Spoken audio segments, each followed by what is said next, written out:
গত 2 সপ্তাহে ভারত বাংলাদেশে শত শত মানুষকে অবৈধভাবে অনুপ্রবেশ করেছে।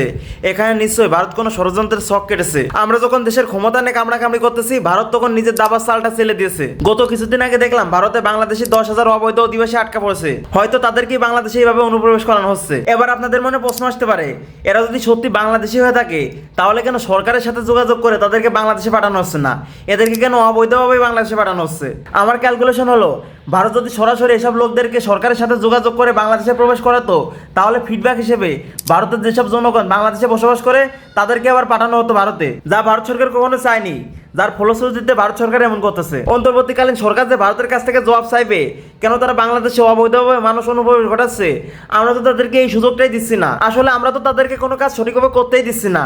আমরা খাইতে উঠতে বসতে যেখানে পারতেছি সেখানে আন্দোলন করতেছি, যারই ফলশ্রুতিতে বিদেশি শক্তি আমাদেরকে গিলে খাবার চেষ্টা করতেছে। তাই আমাদের শুধু নির্বাচনের ক্ষমতা নিয়ে ভাবলে হবে না, আমাদেরকে যেমন দেশের ভিতরে শত্রুকে খুঁজে বের করতে হবে, তেমন দেশের বাইরের শত্রুকে খুঁজে বের করতে হবে। তাদের ষড়যন্ত্রকে রুখে দিতে হবে, বাংলাদেশের অর্থনীতিকে স্টেবল করতে হবে, বাংলাদেশের সামরিক শক্তিকে বৃদ্ধি করতে হবে। মোদ্দা কথা, বাংলাদেশের প্রভাবকে পুরো পৃথিবীতে ছড়িয়ে দিতে হবে।